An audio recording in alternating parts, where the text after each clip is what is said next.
이스라엘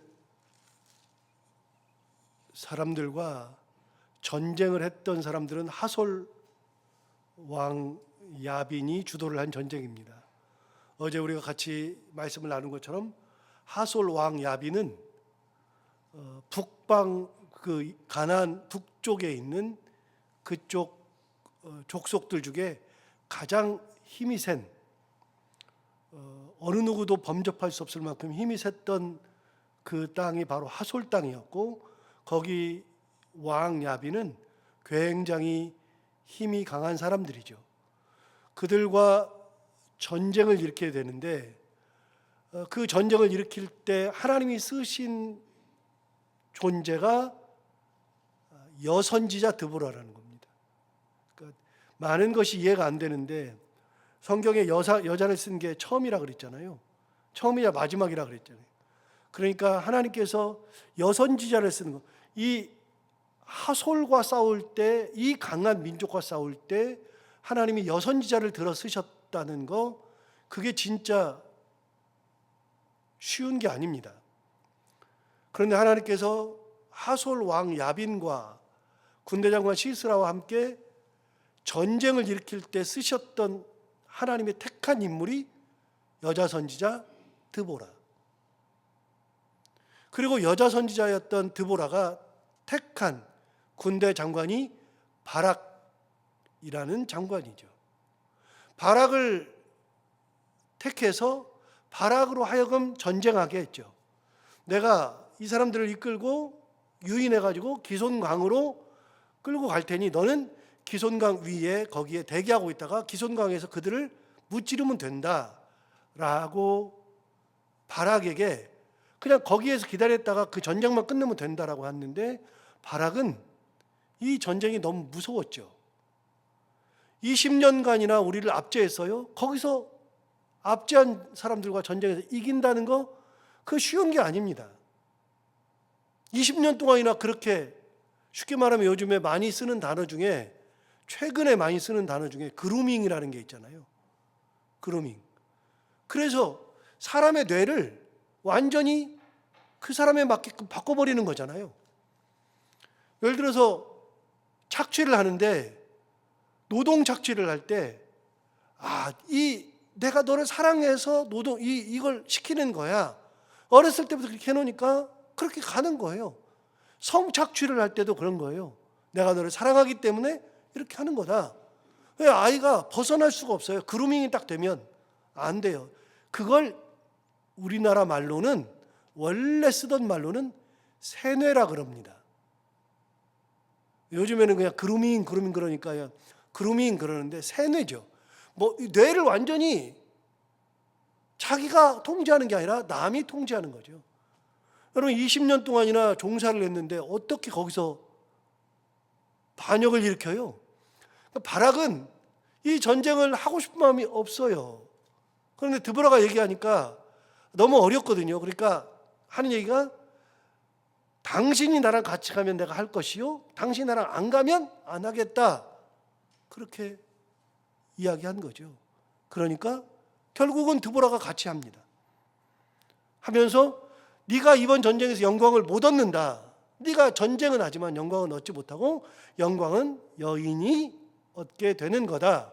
그러면서 이야기를 마치는 장면이 어제까지죠. 그러면 오늘 이 전쟁이 어떻게 끝나나 한번 볼까요?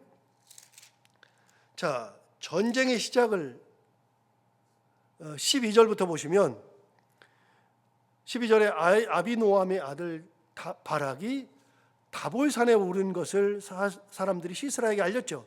여러분, 바락은 드보라의 군대 장관이죠. 시스라는 하솔랑 야빈의 군대 장관이죠. 그 두 군대 장관이 전쟁을 하는 겁니다. 그래서 바락이 다볼산에 올랐다. 여러분, 다볼산이 어디죠?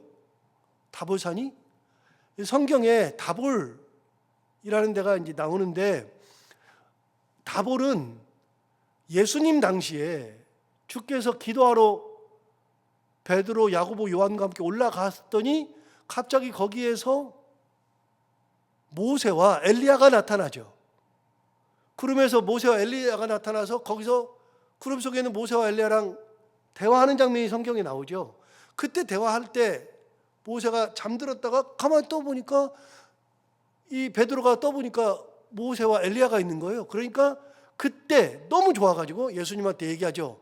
주여, 여기가 좋사오니 여기서 초막 셋을 짓되 하나는 주를 위하여, 하나는 모세를 위하여, 하나는 엘리야를 위하여 하사이다. 그런데 성경에 뭐라 그러냐? 베드로는 자기가 하는 말을 자기가 알지 못하더라. 비몽사몽간에 너무 좋아서 그러는 거죠. 주님, 그렇게 얘기했을 때 갑자기 구름이 확 덮이더니 모세와 엘리야가 구름 속으로 사라져요. 그리고 예수님만 보내요. 성경에 뭐라 그러냐? 예수만 보이더라. 그 산이 우리가 흔히 말하는 변화산이라 그래요. 변화산이 다볼산입니다. 갈릴리 바다에서 왼쪽 편으로 서쪽으로 가다 보면 다볼산이 있습니다. 지금 전쟁은 그쪽에서 이루어지는 거니까요. 그 다볼산에 올라갔는데 그 산 밑에 기손강이 흐르죠. 그래서 시스라에게 얘기해 준 거예요. 거기 다 있다. 그랬더니 13절 보십시오. 시스라가 모든 병거 곧 철병거 900대와 자기와 함께 있는 모든 백성을 하로셋 학고임에서부터 기손강으로 모은지라. 여러분, 시스라가 모은 거는요 철병거 900대라 그랬습니다. 철병거 900대가 얼마나 많은 거냐? 3절 볼까요? 3절에 보면 이 표현이 나와 있어요. 야빈 왕은 철병거 몇 대가 있어요? 900대가 있어요. 그러니까 하솔왕 야빈이 자기가 가지고 있었던 철병거가 총 900대예요. 총 900대가 있는데 오늘 본문 13절에 의하면 시스라가 모든 병거 곧 철병거 900대와 자기와 함께 있는 모든 백성을 하루셋 학고임에서부터 기손강으로 모은지라. 시스라는요 군사력을 다 동원한 겁니다. 그래서 13절을 다시 보시면 이렇게 말했잖아요. 시스라가 모든 병거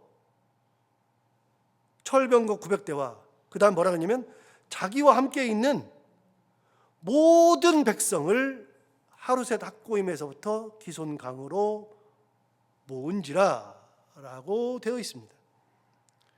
여러분, 모든 병거, 모든 백성, 군사력을 다 동원한 겁니다. 이번 기회에 확실하게 제압하겠다는 의미죠. 그래서 이번 전쟁은 뭐 아니면 도예요. 남겨놓은 군사가 없어요. 남겨놓은 병거도 없어요. 그냥 싹 다 동원해서 이번 기회에 확 쓸어버리겠다. 그런 마음으로 전쟁터에 나간 것이 시스라죠. 자, 그러면 누가 이길 수밖에 없느냐? 시스라가 이길 수밖에 없어요. 이 군사를 다 동원했으니. 그리고 철병거가 900대인데 이스라엘은 병거 자체가 없어요. 철병거 자체가. 철병거가 없으니 전쟁을 해볼 수가 없죠. 그러면 드보라의 전술이 뭐냐? 전술이 14절에 전술 나옵니다. 드보라는 어떤 전술을 가지고 싸우느냐? 드보라가 바락에게 이르되 일어나라. 이는 여호와께서 시스라를 내 손에 넘겨주신 날이라. 여호와께서 너희 앞서 나가지 아니하시느냐 하는지라. 이에 바락이 10,000명을 거느리고 다볼산에서 내려갔다. 여러분, 여기 드보라의 전술이 뭐예요? 드보라의 전술은요 일어나는 거예요. 일어나서 가는 거예요. 그냥 전쟁하는 거예요. 뭐 전술이 어디 있습니까? 뭐라 그랬어요? 여호와께서 시스라를 내게 넘겨주신 날이다. 전설이 어디 있습니까? 전술이 그냥 하나님께서 넘겨주신 날이다. 이해 안 되는 거예요. 하나님께서 넘겨주신 날이다. 그러면서 뭐라 그러냐면 여호와께서 너의 앞서 나가지 아니하시느냐. 하나님께서 앞서 가신다. 눈에 보여요? 그런데 하나님께서 앞서 가신대요. 하나님께서 너에게 넘겨주셨대요. 전술이고 뭐고 다 필요 없어요. 하나님이 함께 가신대요. 여러분, 이렇게 이게 이해가 안 되는 게, 제가 오늘 아침에도 이해 안 되는 게 지금 하나가 있거든요. 여러분 이해되는지 한번 보세요. 진짜 이해 안 돼요. 우리 아들이 저기 지금 그 새벽기도 나왔는데요. 보석이 새벽기도 나왔는데, 보석이 잠시만 일어나봐. 보세요. 여러분 보세요. 이해가 돼요? 저 반팔 티셔츠 입고 나온 게 이해가 되냐고요. 여기 지금 제가 그렇지 않아도 오늘 얼마나 추운지 어제 저녁에 그러더라고요. 아빠, 엄마 내일 새벽기도 가실 때 영하 7도래요.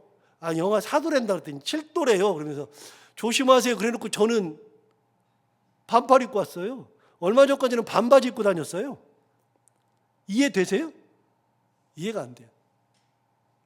아침에 보는데 추워가지고 제가 오늘 제가 영하 7도라 그래가지고 목도리 하고 왔어요.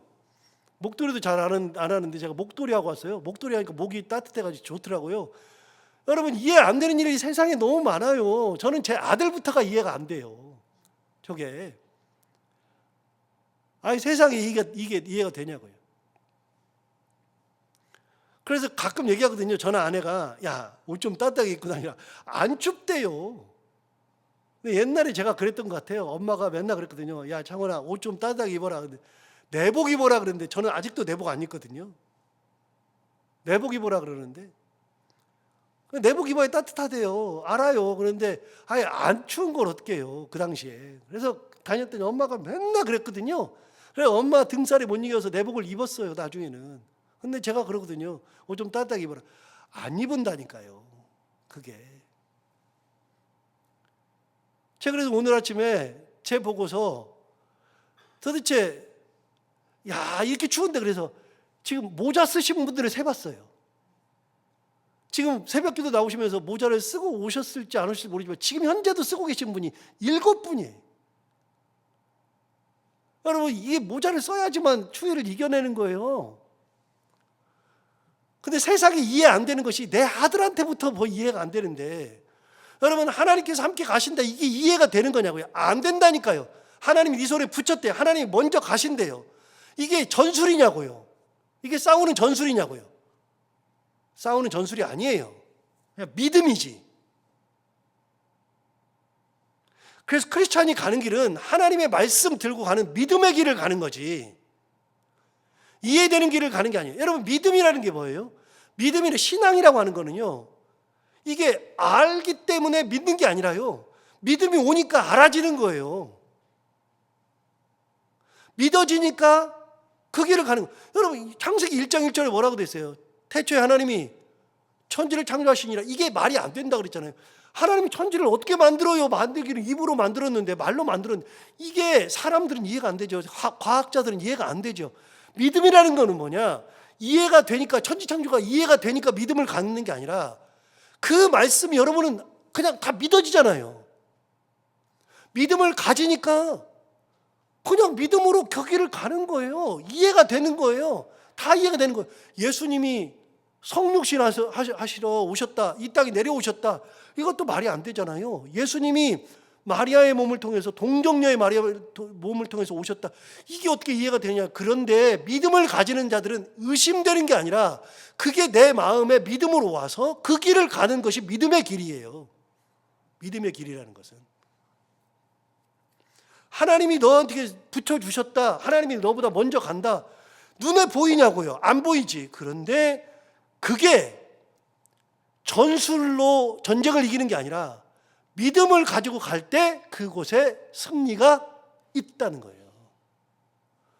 믿음의 길은 놀라운 거예요. 믿음의 길은 여리고가 무너지는 것이 믿음의 길이에요. 도대체 이해가 되냐고요? 믿음의 길은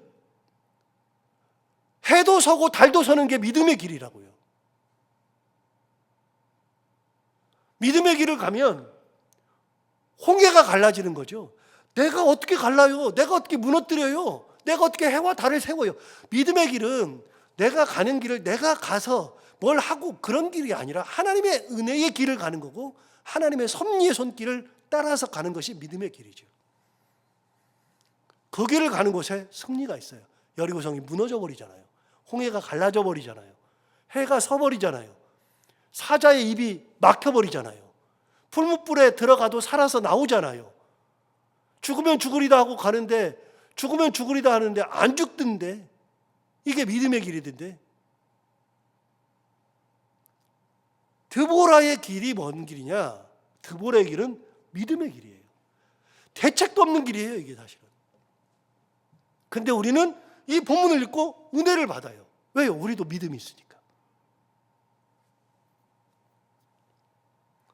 14절 하반절에 이렇게 말했잖아요. 여호와께서 너의 앞서 나가지 아니하시느냐? 여호와께서 너의 앞서서 나가지 아니하시느냐 그랬어요. 앞서 나간대요. 뭐 눈에 보여요? 안 보이죠?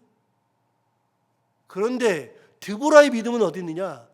광야 시대에서 하나님 주신 말씀이 머릿속에 들어있어요. 광야 시대 하나님 뭐라고 말씀하셨나 한번 볼까요? 출애굽기 23장 가보세요.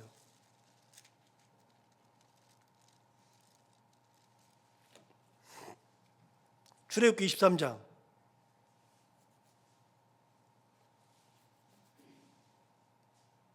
117페이지.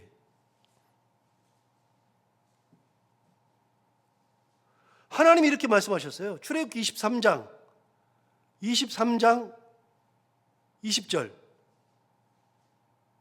내가 내 사자를 내 앞서 보내어 길에서 너를 보호하여 그랬어요. 하나님이 뭐라 그랬냐면 내가 내 사자를 너의 앞서 보낸다 그랬어요. 23절 보세요. 내 사자가 내 앞서 가서 너를 아모리 사람과 헷 사람과 브리스 사람과 가나안 사람과 히윗 사람과 여부 사람에게로 인도하고 나는 그들을 끊으리니 그랬어요. 27절 보세요. 27절. 내가 내 위엄을 내 앞서 보낸다.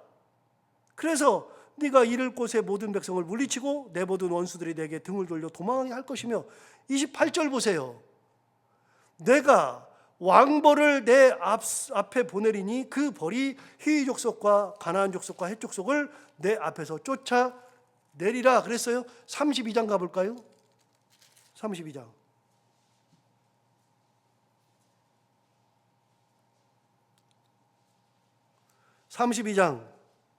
34절 32장 34절에 가보시면 이제 가서 내가 내게 말한 곳으로 백성을 인도하라. 내 사자가 내 앞서 가리라. 33장 가볼까요? 33장 2절을 보세요. 내가 사자를 너보다 앞서 보낸다. 여러분 이게 광야 시대 하나님께서 모세에게 주셨던 말씀이에요. 하나님은 광야 시대에서 갈 길을 알지 못하고 이 길을 처음 가는 사람들에게 하신 말씀. 내가 사자를 너의 앞서 보낸다. 내 위엄을 너의 앞서 보낸다. 왕벌을 앞서 보낸다. 보낸대요. 앞서서 보낸대요. 이게 광야 시대의 믿음이에요. 모세가 가졌던 믿음. 그런데 오늘 본문으로 와보세요. 14절. 드보라가 바락에게 이르되 일어나라. 이는 여호와께서 시스라를 내 손에 넘겨주신 날이라. 그럼 뭐라 그러냐면 여호와께서 너의 앞서 나가지 아니하시느냐. 이게 드보라의 믿음이에요. 굉장히 드보라의 믿음이 대단하죠. 처음 쓰셨는데, 여자를 처음 쓰셨는데 드보라는 대단한 사사입니다. 대단한 사사. 그래서 남녀를 가리지 않습니다. 믿음은 남녀를 가리지 않습니다. 노소를 가리지 않습니다. 믿음이라는 것은 그런 걸 가리지 않습니다. 믿음이 있는 자가 승리하죠. 믿음이 이기죠. 우리는 믿음의 길을 가는 겁니다. 믿음의 길을. 15절 보세요. 15절 이렇게 말했습니다. 여호와께서 바락 앞에서 시스라와 그의 모든 병거와 그의 온 군대를 칼날로 혼란에 빠지게 하심에 시스라가 병거에서 내려 걸어서 도망한지라. 여러분 14절과 15절 사이에 전쟁이 엄청났을 텐데 전쟁한 얘기는 하나도 안 했어요. 그리고 결과만 얘기했어요. 결과가 뭐냐? 여호와께서 바락 앞에서 시스라와 그의 모든 병거와 온 군대를 칼날로 혼란에 빠지게 하셨다. 그래서 시스라가 병거에서 내려 걸어서 도망했다. 이게 결론이죠. 하나님이 함께 하실 때, 그럴 때 혼란에 빠지는 겁니다. 그의 모든 병거와 그의 온 군대가 다 혼란에 빠지고 다 죽고, 그래서 병거에서 내려서 도망하는데 16절 보세요. 이렇게 말했습니다. 바락이 그의 병거들과 군대를 추격하여, 이제 바락이 추격하죠. 막 도망가니까요. 하루셋 학고임에 이르니 시스라의 온 군대가 다 칼에 엎드러졌고 한 사람도 남은 자가 없었더라. 딱 한 명 남았어요. 누구요? 시스라만 남았어요. 시스라만 남았어요. 뭐 전쟁 하나만 하죠. 그래서 우리는, 크리스찬들은요, 이미 이겨놓고 전쟁하는 겁니다. 믿음이 있는 사람들은 이겨놓고 전쟁하는 겁니다. 전쟁을 해서 이기는 게 아니라 이미 결과는 이겨놓고 시작하는 겁니다. 하나님의 은혜로 믿음의 길을 가는 사람들은. 자, 시스라가 가서 죽은 얘기는 읽어보면 되니까요. 갔는데 겐사람 헤벨의 아내 야엘 집에 간 거죠. 여러분, 겐사람 헤벨의 아내 야엘, 이제는 또 여자가 또 나오죠. 그 야엘에 갔더니 그 야엘이 이렇게 이불로 덮어줬어요. 그래서 숨겨줬다는 얘기죠.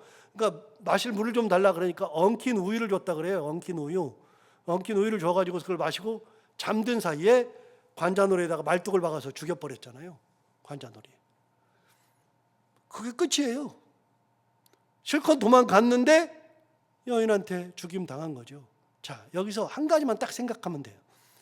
여러분, 여기 17절에 보면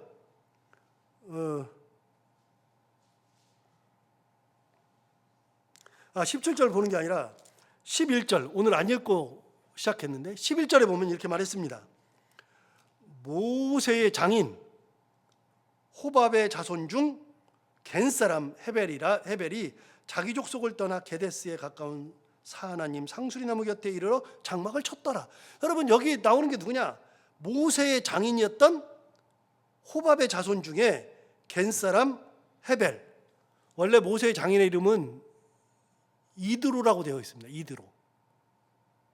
근데 이제 여기는 호밥이라고 나오고요.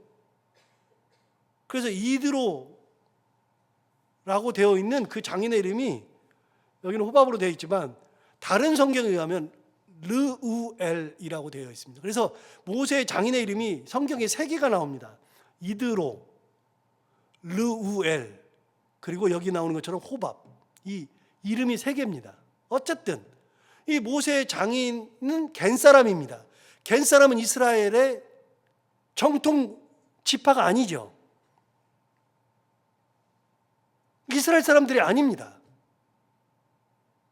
그런데 그들이 출애굽할 때 같이 묻어서 나온 겁니다. 같이 이방 족속들로 같이 나왔으니까요. 그렇지만 정통 유대인들이 아닙니다. 이스라엘 사람들이 아닙니다. 그런데 하나님은 그런 사람을 쓰시더라. 이방 민족이라고 할지라도 믿음이 있는 사람들을 쓰시더라. 두 번째, 이 겐 사람들이 사는 데가 어딘지는 몰랐는데 11절 다시 보시면 모세의 장인 호밥의 자손 중 겐 사람 헤벨이 자기 족속을 떠나 게데스에 가까운 사하나님 상수리나무 곁에 이르러 장막을 쳤다.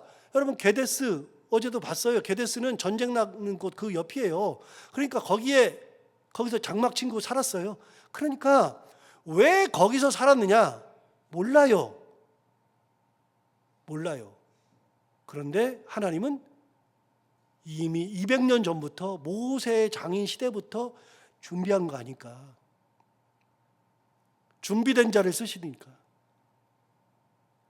여인은 내가 처음부터 시스라를 이번 전쟁에서 내가 죽이고 내가 공을 세워야지, 그런 적이 없어요. 그런 적이.